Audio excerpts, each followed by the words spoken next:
I'm going to go with Bosk. Bosk, cool. Bosk, the only bounty hunter who was considerate enough to take off his shoes before getting on Darth Vader's Star Destroyer. Before boarding. The Force of Others, a Star Wars podcast.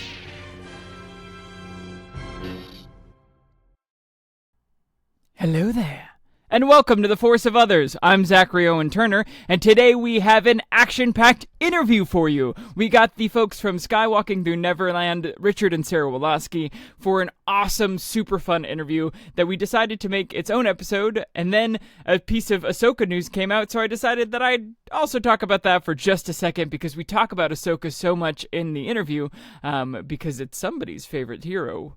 Little preview there, but Ahsoka Season 2 has finished filming, and Natasha Liu Bordizo posted a photo of two people in shadow doing the two hand symbols, which are the entrances to the world between worlds. Are we going to get more world between worlds? Probably. Is that how they get out of their universe? Probably. But it takes three people to enter, or there are three hand symbols, so we're missing the person doing this.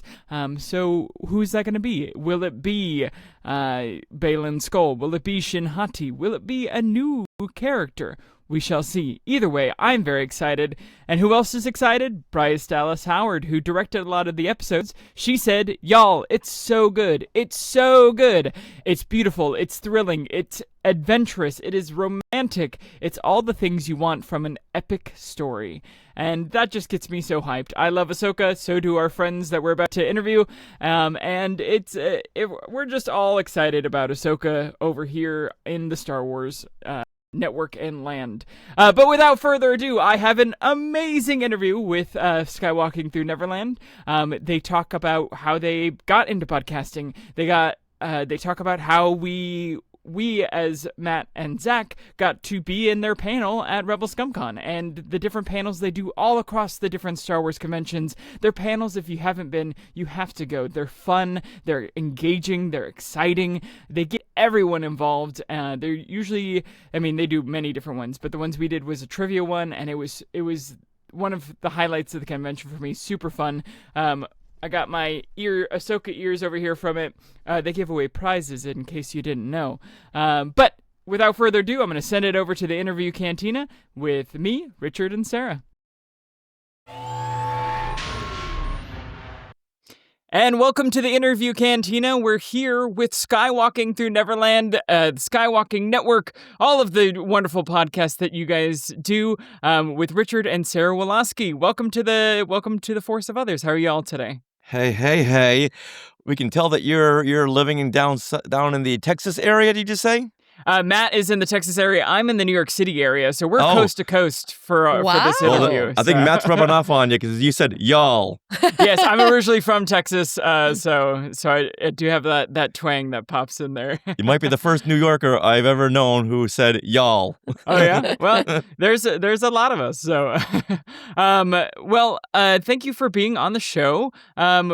For those of our listeners that might not know what you do, besides, the many different podcasts and the different show, can you give us a little basic intro of what you are, who you are, and what you do?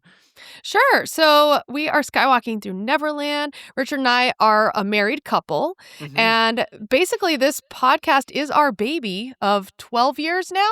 Almost 12 years. Going on 12 years next week. Oh my gosh, congratulations. Yeah. And so what we do, Richard grew up with a love of Star Wars. I grew up with a love of Disney. I was the right age for the Disney Renaissance films when they came out. Richard was the right age for Star Wars 1977. I wasn't even born yet at that point. So it's kind of fun because we are 12 years apart in our ages. So we represent different, not generations, eras. But different eras. That's a good way to put that. And so we kind of took that love of Star Wars and Disney and the theme parks, because we live 20 minutes from Disneyland, and we rolled it all into a podcast where we do interviews with some of the behind the scenes folks from Star Wars and some Imagineers and all kinds of fun things. And we've really taken that and just ran with it for these 12 years. That's awesome. We love listening to y'all, and you guys also run so many fun games at the conventions. We were lucky enough to get to participate playing with y'all at Rebel ScumCon. I even have the little Ahsoka ears right here that we won. So Your prize. yeah. So how did that come to be? How did y'all start getting involved in the conventions? And was that all through the podcast, or how did that happen? I've been going to conventions since 1977, Mm-hmm. the little creation conventions in Boston, and I would never see the panels because it's people talking. I don't want to see people talking. I want to go to the dealer room and buy stuff. And it wasn't until Sarah and I started going to conventions where she said, "Hey, they're having this big discussion in this other room about something or other." I think the Clone Wars. I think the Clone Wars was the first panel that you walked into, and then you said, "Do you want to see a discussion?" It's like people talking once again. So no, and she said, "Come on in." Yeah, because for me, the dealer room gets very overwhelming, and I need to take a break. And so so the panels were perfect. Yeah, so within 5 minutes, I'm watching this panel going, so this is what a panel is. They're talking my language. Oh, great. Yeah. And then little by little, we said, hey, you know what? We're the little podcast that could. Why don't we submit for a panel and see what we can do? And the first convention way back in 2014 said, yeah, you're accepted. It's like, oh. Now what? Now we gotta fulfill this promise we made. Well, I think the very first one was Star Wars Celebration 2015 in Anaheim. Wow. And they had the podcast stage. And so you had to submit your podcast to see if you could get on the podcast stage. And we were accepted. We were so excited. We had standing room only. We had people line out the door. It was so much fun. What a dream come true, right? Yeah. It was exciting because we're entertainers by trade. Right. So we thought, you know what? We can't just do a podcast show where we're just sitting down at a table talking. It's like, oh, no. We removed the table. We rearranged the whole room. And we had this big, we had interviews, we had games, we had segments. So many segments to this. We called it the interactive journey. Cool. That was the name of our show. So we had a lot of moving pieces, and it became very addictive after that. It's like, let's do more of that. Mm-hmm. So every time we did a convention, we would always do the podcast stage and then do more panels. We did the classic Marvel Star Wars comics breakdown panels, which are a lot of fun, which we take the 1970s comics and we break them down because Sarah had never read those comics before. Never. Cool. And they were very, very trippy. And a lot of people had never read those comics before. So now we're breaking down each and every one of the 107 issues. Mm-hmm. And we're breaking them down and giving behind-the-scenes fun facts. And it's been a lot of fun because I haven't looked at these for over 40 years. So it's like taking a trip back into my childhood. Well, but then... Isn't it so great to see all that stuff come back, too, right? A lot of it's coming back now.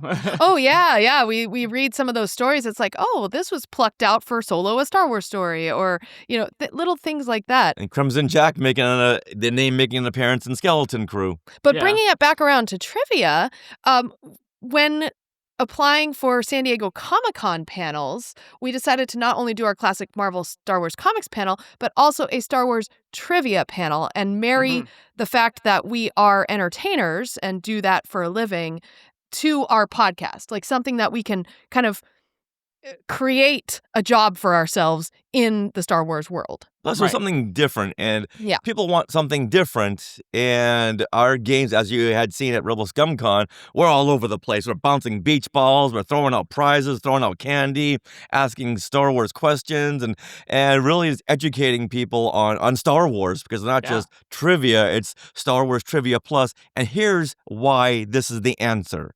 Mm-hmm. And a lot of people will walk out going, I never knew that before. I thought I was a Star Wars hardcore fan, knowing everything, but looks like I've got more to learn. We all have more to learn, so it's great. Well, and it's so great as someone who's been in your audience. It's so fun to go to a panel and actually get to interact and actually get to do something, and it is fun. And you end it. I mean, I think it was a 30 or an hour panel that felt like 2 minutes. We're like, oh, we're done? Oh, great. Oh, but I want to play more. Like, that's good to hear. Yeah, very good. And that's our whole goal, is to involve the audience and make sure that everyone is having fun, because as entertainers, that's what we do. Yeah. Yeah. The more they're included, the more they want to stay and see you next time, and they'll tell 2 friends, and they'll tell 2 friends. That's how we get these standing room only, because they tell 2, 3, 400 friends. Yeah.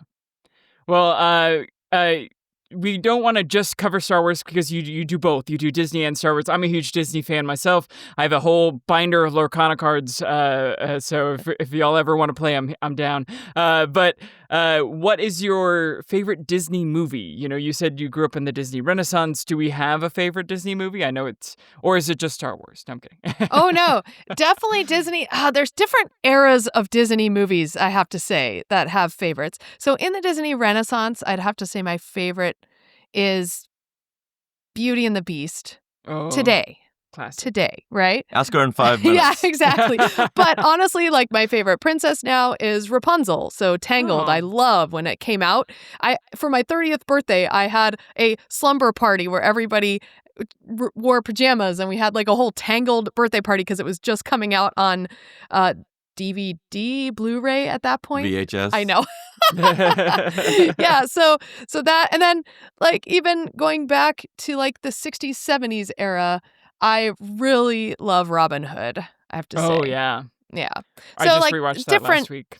different. And then there's Mary Poppins, which is like in a whole nother genre because it's live action and, yeah. So like Mary Poppins is my favorite live action Disney movie. Might want to narrow it down by just naming all your favorite Disney movies per letter. I know. A, we have Apple Dumpling Gang. B, Beauty and the Beast.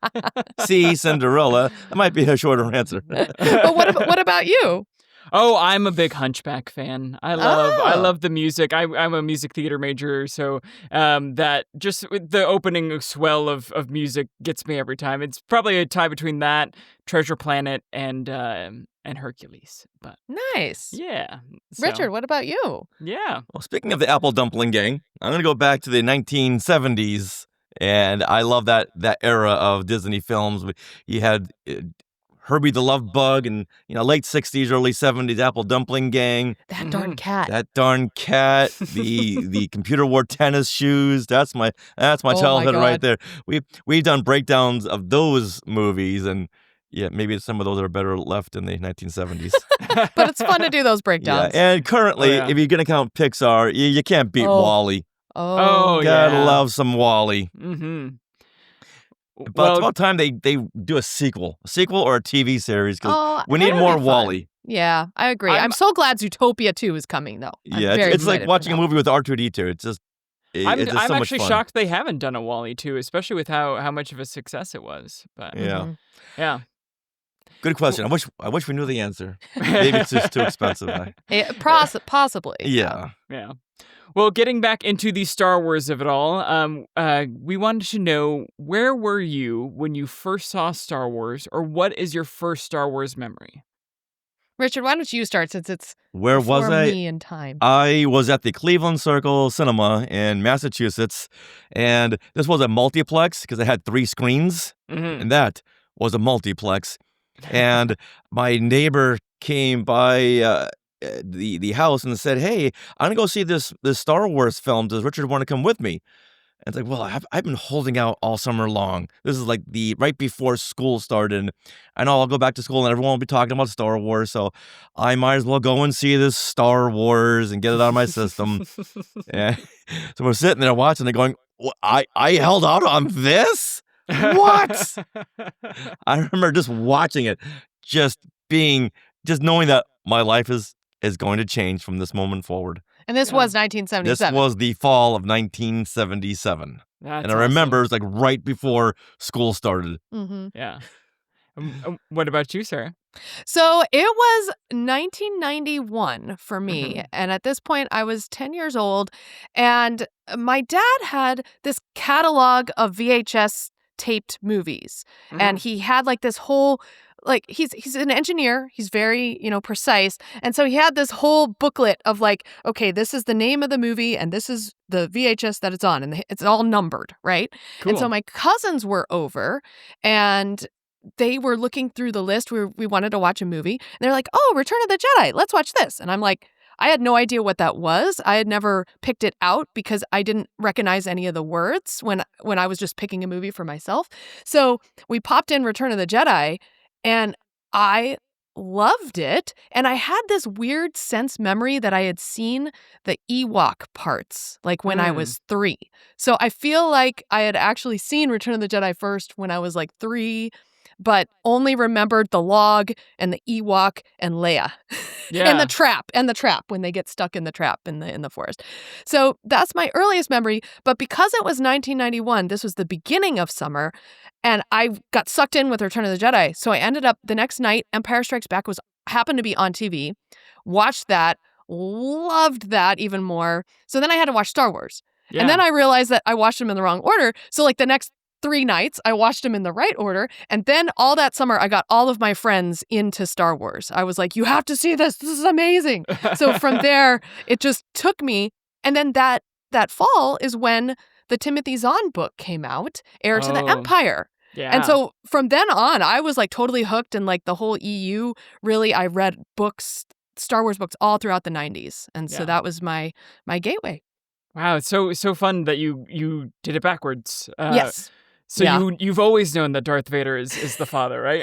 Yes, and that Luke and Leia are brother and sister. Yeah. I had no choice. I had to watch them in order. Right. For me, it was Star Wars, the Star Wars Holiday Special, The Empire Strikes Back, Return of the Jedi, Ewok Adventure, Battle for Endor, and the list goes on. All the classics. Those are fun. We just did a rewatch of the Holiday Special, and it is fun. It is. Yes, thank you for saying that. Right. Well, so you both kind of grew up with the classics. I don't know if this will influence your next answer, but we'll start with Sarah. Sarah, who is your favorite hero? I'm actually going to say Ahsoka. Oh, yeah. At this point. Yeah. Me too. That's why I took home the ears and Matt didn't have them. Perfect. Yeah, I feel like Ahsoka through the TV series really opens up wide what you can do with characters in Star Wars. And so between the TV series, Star Wars Rebels, Star Wars The Clone Wars, the book Ahsoka, and now the new Ahsoka live action series, like her character has just changed and grown so much. That coupled with Ashley Eckstein and what she's done for fandom in terms of her universe, and especially for women, making clothing that I have so many Ahsoka clothing items. Each year they come out with something new at Star Wars or at San Diego Comic-Con, and I'm like, nope, gotta have that. Gotta have that. Yeah. So I would say Ahsoka and her journey. And she really embodies what it means to be a Jedi, even though she walked away from the Jedi Order. Yeah. So in a story sense, I really appreciate that. Mm-hmm. Oh, I love that. Richard, what about you? I'm going to go with the classic Luke Skywalker. As a kid, I was a little blonde-head, blue-eyed kid who just looked up to someone who looked like me, and he wasn't the Han Solo who started off being the hero type. Luke was this little farm boy who had his whole life ahead of himself, but didn't know where to go with it. I want to do this and I want to do that, but chances are I'm going to be stuck here on this moisture farm, trying to harvest water. Yeah. That's right. Yeah. So for me, whereas Luke had this calling where he joined the rebellion, for me it was film school. So just knowing that I want to get into film school, I wanted to then just broaden out and do something more than just stay on a farm and look at the twin suns set every night. It was just that little kick that would say as a child, there's more out there. Keep on going. No matter what, just keep on swimming. Just keep on swimming. Great answer. Well, on the flip side, Richard, what is your favorite villain? You know what? I want to say Darth Vader. I know once again it's a typical answer, but he is I love the fact that he's such a sympathetic character. Because when you first saw him in the original trilogy, like, what is underneath this helmet? What is this? This guy's just nothing but a terror from beginning to end, just a terror. Then you see the prequels, and when you watch the original trilogy again, that now you feel empathetic toward Anakin, like, this kid, this poor guy in this suit, and he's just being thrashed by Palpatine. He's just being so mentally abused, and he had everything just ripped away from him. because Palpatine was so selfish and wanted power, and because of that, he just tore Anakin's life apart. So it's you see Darth Vader in a whole new way. Mm-hmm. So he's just so layered as a character. He's no longer this masked, mysterious, enigmatic villain who just slashes his way through a scene. Mm-hmm. Now there's so much. When he comes up against Obi-Wan in Star Wars, like, oh, two best friends. Oh, it's so sad. I mean, even the book Revenge of the Sith really delves into Anakin's turn into Vader. It's fascinating. Yeah. How Sarah? about you? What's your favorite hero and villain? Oh, I'm an Ahsoka stan for hero, and then my favorite villain's Maul. For similar reasons, the extra stuff that you can get in the TV series, and just the he's Sisyphus, always pushing the rock to have it fall back down on him, and I love me some Maul, but I love Vader too. Sarah, what is your favorite villain? I'm gonna go with Grand Admiral Thrawn. Ooh, good, cool, very cool. Yeah. And for me, again, I was introduced to him in Heir to the Empire and that trilogy back in the 90s, and he just popped off the page in my imagination, and this villain that was so smart. He's very much a Sherlock Holmes the anti-Vader. Yeah, he's an anti-Vader. He's very calculating. He's very logical. He's very smart. And he's also a great mentor. Like, if you read some of the newer novels by Timothy Zahn of the newer Thrawn trilogy. Yeah, the canon ones, right? Yes, the new canon ones. He definitely mentors his people, like on his bridge, like, oh, what would you do in this situation? And it's interesting how Timothy Zahn frames these novels. You're never in the head of Thrawn. You are always looking at him from a subordinate, and just you have to decide what he's thinking through what he's saying.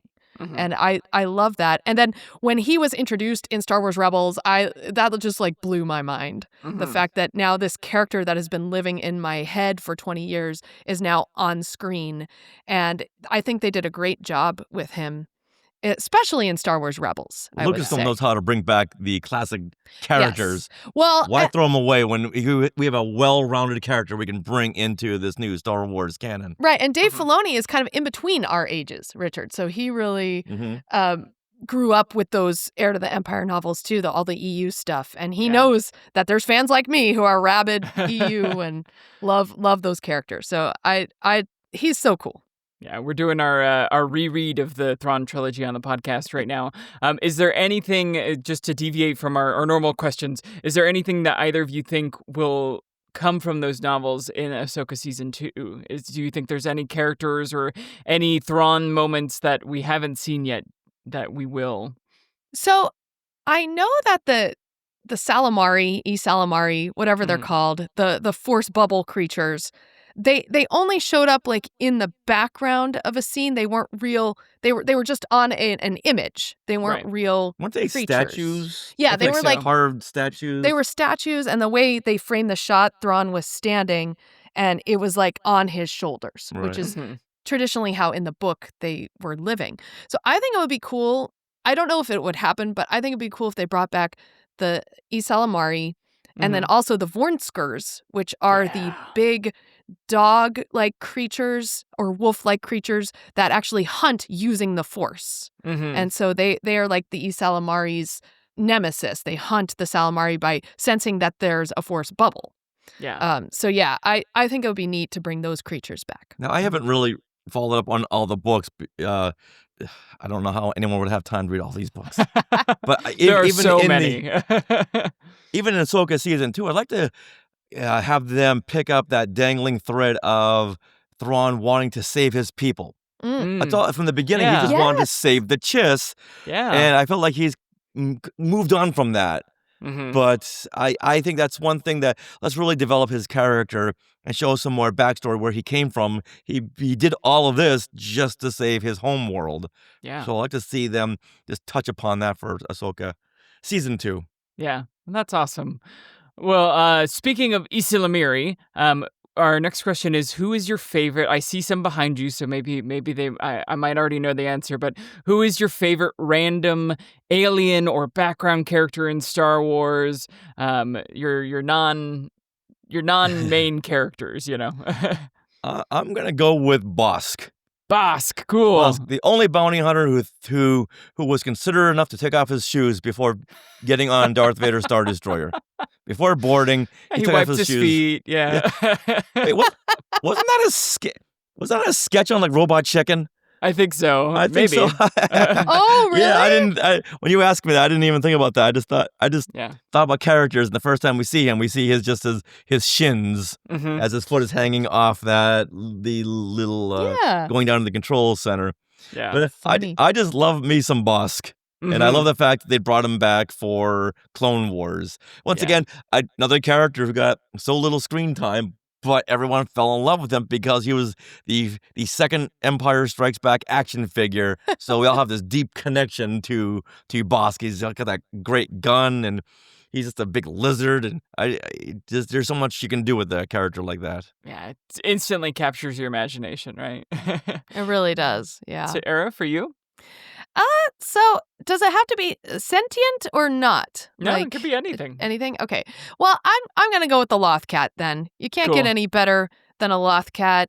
The fact that they're available in Galaxy's Edge and you can take one home and it purrs and It purrs. it the one that you makes take home? noises. Oh, that's yeah. awesome. It does. It can purr. It can go rawr. It has like a bunch of different sounds. It's great. Mm. And I love it in the Ahsoka live action series. I feel like they really perfected what the Loth Cat looks like on screen. It's so cute. Yeah, it's a live action animatronic. Yeah, yeah. In fact, at Rebel Scum Con, someone had created that same look, a creature. Mhm. It wasn't for sale, but it was just in the background in in the Rebel Legion area. And I was like, Cool. oh, I want that. right, yeah. Yeah, remember that? Yeah. Yeah. It's like, oh, I want to pet it. I want to take it home. Yeah, the So, yeah. things I'm- that people make are just so Oh inspiring. yeah. Oh, the fans are because they have the attention to detail. Mhm. They're not having to think, okay, well, how can we make this in a consumer market and just mass market them? It's like, well, let's hand stitch every one of these little hairs in the little cat's head. Mhm. Now we're gonna give a special shout out to the Hoojibs. Yes, Oh, dog. yeah. How did I think of this? Yeah, these the little sentient Star Wars bunny rabbits. Well, at Rebel ScumCon, we did a breakdown of the debut issue, Pliff, from 1981. Of the classic Marvel Star Wars comics. We had Anna Graves on stage with us and Jeff Caffrey to help break down this issue.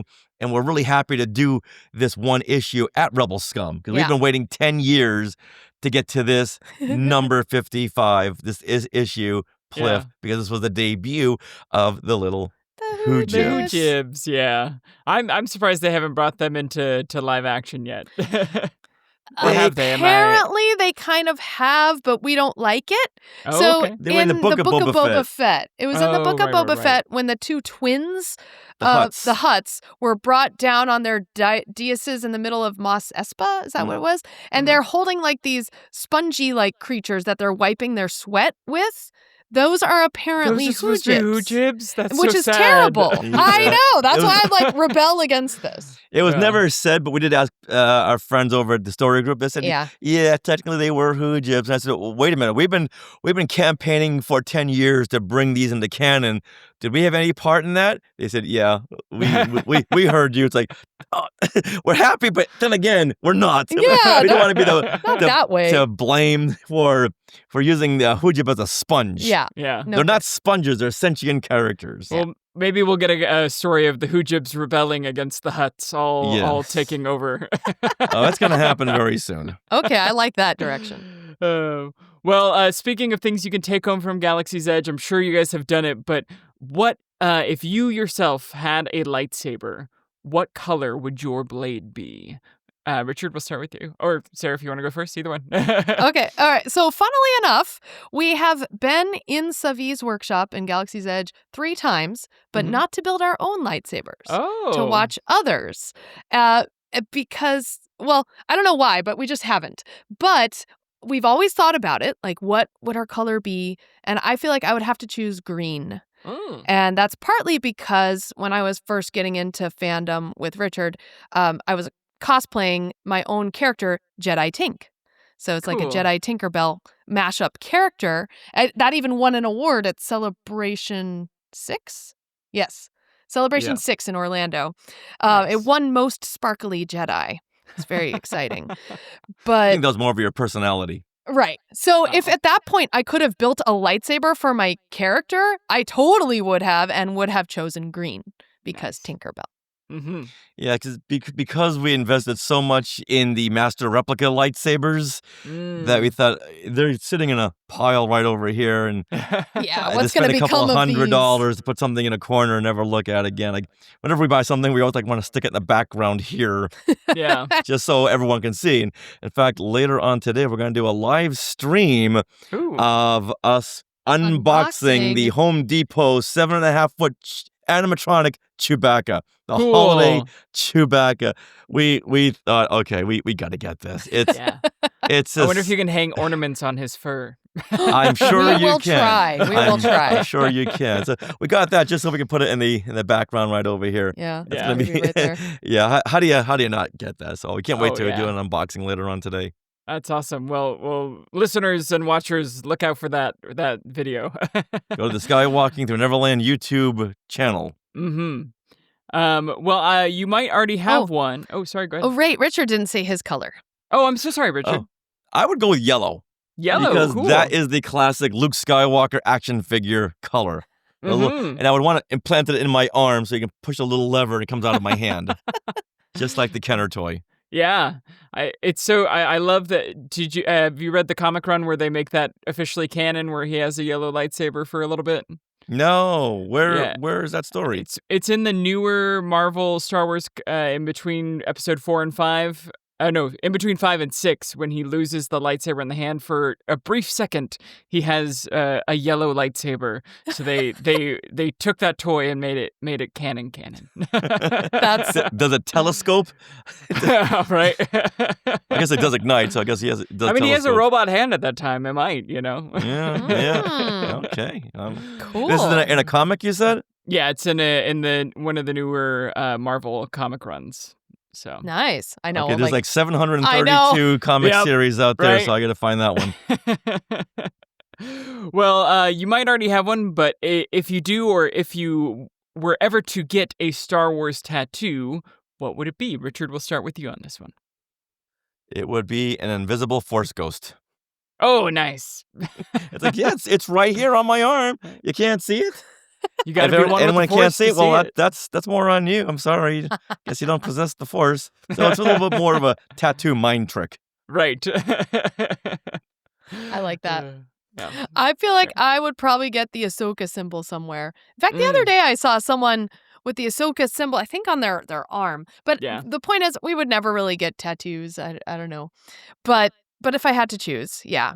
Either that or maybe the Jedi symbol with the Mickey ears. Like it's Cool. a Jedi symbol and then little Mickey ears around. Joey Pittman has that. I Okay. think. Yeah. Yeah, some people are tattoo people and some people are not. And Yeah. Yeah. we can admire those who do, but Oh, yeah, I Yeah. do. Yeah. Well, bringing it back to all of Star Wars, what is your favorite Star Wars story? Now, in the past, we've had interviewees talk about something in universe, something out of universe, a experience that you had. But what is the all-time favorite Star Wars story for you? I'm going to Gosh. start with the very, very, very first expanded Star Wars story, and that was issue 7 through 10 of the classic Marvel Star Wars comics that came out in 1977. Right after they did the adaptation of the film, it was so popular. They said, let's continue this Star Wars story and produce more comics. So issue 7 through 10 is the very first expanded Star Wars story, and that's where Han and Chewie, they've got to gather this posse to protect this farm. Classic story you see in old Magnificent Western, Seven, Magnificent right? Seven, you see Yeah. in Mandalorian, Yeah. and it's just so much fun seeing that because you see ideas from these the people at Marvel would read the first couple of drafts of the Star Wars script, and you have to keep on changing up their story, the comic, because it's like, okay, George Lucas just changed this. Now we got to erase these panels and make this look like that. So they took a lot of these discarded ideas and put it in the comic. So if you know the original Star Wars story treatment and scripts, you can go, oh, okay, I can see this, I can see that, I can see this. Like one of the characters looks like Luke Skywalker from the deleted scenes of Star Wars with the Gilligan hat, and and when he gets it to Anchorhead, when he meets up with Biggs, so you see a lot of that stuff in those issues. Oh, that's awesome. That's my favorite. Nice. Sarah? Okay, for me, I'm gonna say that really it's the Han and Leia romance that got me into Star Wars. Like, so any story that involves that is really kind of my nostalgia wheelhouse. So you have Empire Strikes Back with the love scene, which I can recite verbatim, of course.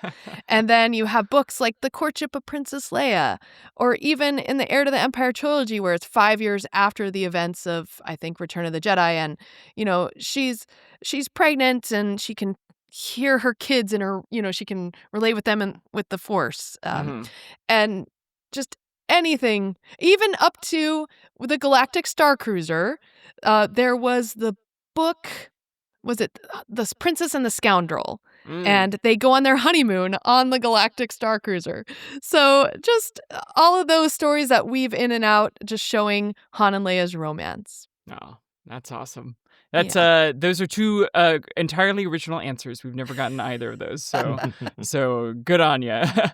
And our last of our serious interview questions, and then we'll move on to some fun games. But what does Star Wars mean to you, Richard? I would say friendship and community. Oh, yeah. You look at the hub of Star Wars, all about friends helping friends, friends relying on friends, friends being there when you didn't think they were going to show up. There they are. It's all about friendship and building that community where people can just rely on each other and be nice to each other. Darn it. I'm talking to you, society. Just be nice to each other. Watch Star Wars. Anyone out there, just watch Star Wars, okay? Stop fighting and get off your TikToks and watch some Star Wars. Unless you're on Skywalking Through Neverland's TikTok. That's very true. That's very true. And then you can stay on your TikTok. Yes. Sarah, for you? So I love it when you watch some behind the scenes things in Star Wars and Dave Filoni is there and he just goes off for 20 minutes talking about the Force and how it's just this cosmic thing that binds us all together. And even down to in the UK, I know that Jedi is on the list of religions, right? So I feel like Star Wars is kind of a spiritual place for people. Like, especially, like, I was raised Catholic. I'm no longer a Catholic anymore, but I feel like Star Wars has some great lessons that maybe people could learn from and use in their daily life, just like Ahsoka does, bringing it back to Ahsoka. So I feel like Star Wars is lessons. Yeah, that's awesome. Again, two wholly original answers. You guys are just spitting gold. Well, we have reached the end of our regular interview, and so we have a thing here called the Ridiculous Wrathtar question, which is a ridiculous hard trivia. And as trivia folks, we had to pick our brains for the hardest trivia. Either way, if you get this question right, you win because you got it right. If you don't get it right, you win because it was ridiculously hard and it proves that you do other stuff or you have a life. So we were inspired by your books that you were selling, doing the dates of Star Wars, right? So we decided to do a Star Wars date question. What was the exact date that Disney purchased Lucasfilm? No Googling.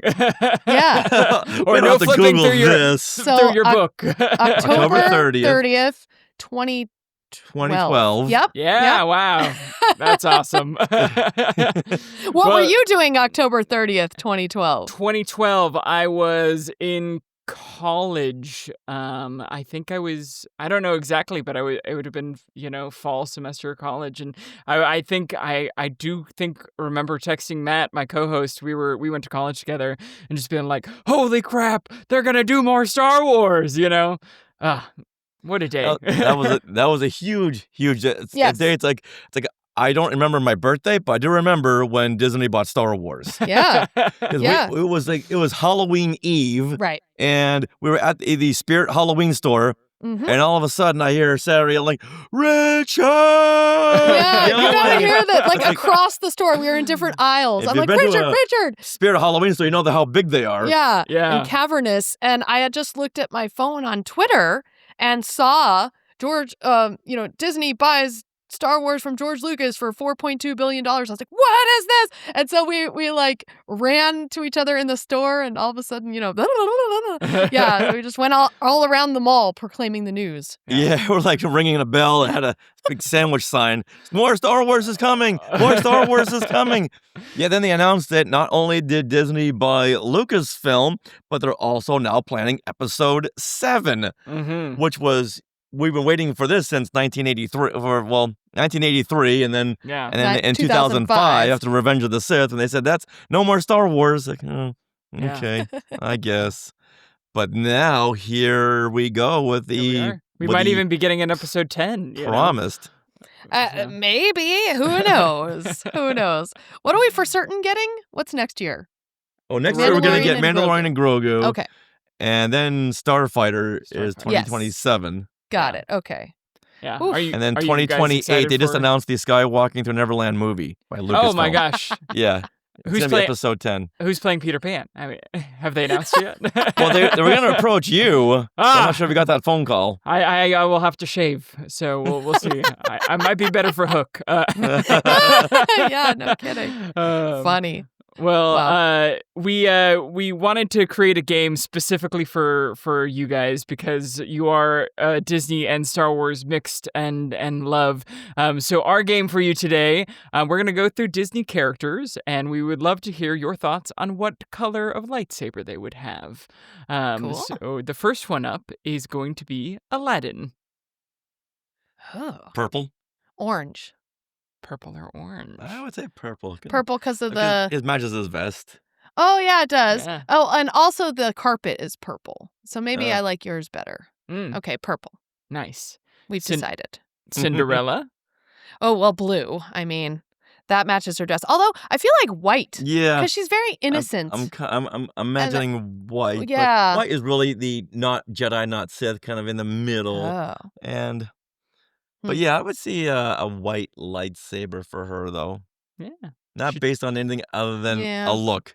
She Right. took a Sith saber and purified it, you know. Yeah. So, yeah, because she's very innocent. So I think white works. Yeah. Okay, she's very good and innocent and pure. So there Yeah. you go. Perdita from the 101 Dalmatians. Oh my. Black and white. Polka dots. The dark saber. Yeah. Just it kind of looked like a big lava lamp Right? lightsaber. Oh, that would be amazing. Okay, I like this idea. Yeah. All right, next we have Jim Hawkins from Treasure Planet. We've never seen You it. guys haven't seen Treasure Planet? Oh my gosh, if you like Star Wars and Disney, you got it. It's the perfect mix of the two. Oh my gosh. Okay. Well, Is what that the would one you? with the big woodsy owl glasses? No, that's one of he's the like young protagonist that like does the surfboard and all that. So basically it's Treasure Island but in space. So if Okay. you haven't seen, I highly recommend it for a watch. If he's a good guy, then I would say blue. There you go. Yeah, Ah, he's a good guy. Okay. Blue it is. All right, Next. back to classic. The genie. Ooh, the genie. I mean, you'd think blue, but he's a bit of a mischievous guy. So maybe Mhm. it should be purple because that's like kind of in between Yeah. the red and the other colors. You know, in the Acolyte, when the lightsaber turned from blue to red, I could see his turning like Right. different Because shades of blue and then getting really smoky, like a smoky blue that just Yeah. ever convulsing, Cool. a convulsing that. lightsaber. We need A more convulsing, lightsaber smoky types, lightsaber. right? Yeah. Yes. Yes. I'm thinking outside the box here. Oh, yeah, I love it. I got you. All right. Or even like in Flash Gordon, they had those fire sabers, Oh. which was the Ooh, inspiration yeah. for the lightsaber. So I Okay. can see him having like a fire saber. Mm-hmm. All right. Next is Jiminy Cricket. Oh, Jiminy. Green. Yeah, Yeah. green. He and Yoda, little tiny green lightsabers. I know he's green, but yeah, no, green. He's the conscience. Yoda's the conscience. Uh-huh. Green. Yeah. Yeah. All right. Cruella de Vil. Oh my. I mean, Black. black. Yeah. Black She- as a knight. She'd have the dark saber, Yeah. right? Yeah. Yeah. I don't know. You need to be very, pure to yourself. I guess she is very pure to herself. Mm. All evil. So yeah, maybe the black saber. And only she can wield it to cut off puppies. You can see yourself out, okay? That's really bad. She's like the worst villain because she Yeah. does that. yeah. Let's cut off her head, okay? Yes. I'd rather cut her head off than a puppy's head. Yeah, we'll put it next to Django's in the closet, right? Yeah. All right, next, bringing it to Neverland, Captain Hook. Oh. I can see him having like a Red. big silver lightsaber. Ooh, Like a big cool. silver crooked lightsaber. Oh, a crooked one. A hook lightsaber? Yeah, hook. Yeah. Yeah. Cool. A hook lightsaber. What color though? Silver? Silver. Okay. Looks like his hook. I think it'd be cool to be red because he does wear red. Yeah. But it'll be like in the form of a hook. Like, Vernestra Rowe has like the whip Oh, the whip. right, lightsaber, yeah. but he wouldn't have the whip. Indiana Jones would have a whip lightsaber. Yeah. That would be freaking cool. I guess I can still see it as being like. I get red would be more his color and Yeah. symbolic to his evil, Mm-hmm. his evilness. Mm-hmm. But so one question is the character of Wart / from Sword in the Stone, is he on your list? Because He isn't, but give me your wart. I Yeah. love Sword in the Yeah. Stone. so he would have the cross saber like Kylo Ren, Crossguard. Yeah. but it would be blue because Yeah. Maybe That'd with be like cool. little gold crosses, so it really looks like Oh. that. yeah. A They kinda be like multicolored. in the High Republic lightsaber, they have a Right. Galaxy's Edge. Yeah. They have the- Oh yeah, the Yeah. Stellan Geos Yes. saber, right? Mhm. Yeah. very ornate. Ugh. Oh, well, now I'm going to add one on here because we're talking Sword in the Stone. What about Merlin? Yeah, Merlin. He's through time. Like, he's kind of a time traveler. So Yeah. I feel like his lightsaber would be related to that somehow. And that I can see him having more of a Harry Potter wand. change it. Mm. Well, he does have a wand. Right, but a more Harry Potter-esque one with all the intricate carvings. Yeah. Right. I would It's blue. I mean, I know he wears blue. I know that's kind a of light blue. Yeah. Yeah. All right, bring it. You kind of already answered this one, but Tinkerbell. Oh yes, green. Gotta be green. Little small green one, just like Yoda. Yeah. And if I ever build a lightsaber, I would do kind of a Tinkerbell Jedi lightsaber. I would say black. Yeah. Oh, She can She be. is a She's a murderess. murderous little Yeah. fairy. Like- has a She's having a temper. black lightsaber. yeah. Have you ever I just recently read the Peter Pan novels, and yeah, she and in Peter Pan the movie, she outright tries to murder Wendy. Yes. Wendy. That's true. She's very jealous. So Yes. then you She lets her emotions rule, so it'd be red. you see her Yeah. coming. You see her coming with a black lightsaber. It's like, oh, this ain't good. This is not going to end well for us. Even All right. Vader would be like, wait, I've got a red lightsaber. She's got a black one. All right, you win, Tink. You win. It would be hard to battle her too, because she'd fly around so quickly. Yeah. Mhm. All right, Mary Poppins is the next one. Oh. Well, obviously her lightsaber would have the option to change into an umbrella. Mhm. Have an umbrella, or like an umbrella tip. saber hilt. Exact. Yes, an umbrella saber hilt. And wow. What colors are okay, so red. I would say orange, like a- yellow, green. Like a white and pink. Because you don't want to go red. So you can No, have not the- red. Right, that's what I'm saying. Like a Pink. like a Interesting. lavender. Ooh, lavender. I like that. yes. So it's not red. It's not pink. Right. I Yeah. can see that definitely Yeah. because she has to be kind of mean to her kids after she's whipped them into shape, fixed the family, off she goes, and everyone's heartbroken. She's also a little mischievous, you know. Yes. Yes. Kind of bossy. So Mhm. I would say lavender. And our last one, the symbol of Disney, Mickey Mouse. Oh, I think he would have a yellow You know what? lightsaber. I say yellow. You said yellow? Wow. I said yellow He would have too. a yellow lightsaber. Because he's Yeah. protecting the Disney brand. Yeah. Yes. And he's a big Kenner fan. Protection and defense. That's awesome. And it comes out of his arm, too. It has the Yeah, has the exact telescopes. same thing. Yep. We can go somewhere with this. Yes, I like it. Well, that's awesome. Thank you for playing our game. Thank you for being on the show. This has been such a wonderful time getting to talk to y'all. If you're listening or watching, go check out Skywalking Through Neverland, the Skywalking Network. You have how many shows now? You have 6, 7 Well, it kind podcasts of across depends. your network. So let's see. Classic Marvel. We have Star Warsologies, which is a marriage of Star Wars and science. Cool. We have us, our main show. We have Talking Apes, oh, which yeah. is my Planet of the Apes podcast. Mm-hmm. Cool. So another one of my big fandoms is Planet of the Apes. Mm-hmm. I would say those are the 4 main ones happening right now. Some of the other ones you can find on our channel, but they're not always putting out episodes. Yeah, as you know, podcasting is a lot of work. Mm-hmm. It is. I literally was editing our episode before this interview, and I'm going to go back to editing after. Yeah, get it. I was working on the next Skywalking episode and Talking Apes right before we logged on with you. So you're always spinning these plates. And we're going to be last weekend at Legacy Expo, which is a fan-run convention that really deals with the expanded universe. We hosted 2 big Star Wars trivia panels. Mhm. The second one was more of a family feud. So on each team were authors and actors. Mm-hmm. So we're going to put that video together and put it on our YouTube channel. And that was was a lot of fun. awesome. Really fun, and we hope that a lot of people sign up for that, or that we get to do that more, because it was really fun, and the audience got to answer, the polls before that panel, and so they kind of felt like they had ownership over the whole entire thing. And people say, That's "Oh no, I'm not good at awesome. trivia." It's like, well, it's not trivia. It's more very subjective answers. Yeah. Right. What do you think this group of people think, right? Yeah. That's such a Some great people idea. are very weird. So Yeah. hopefully, if you ever see us at a convention, chances are we'll be doing some trivia.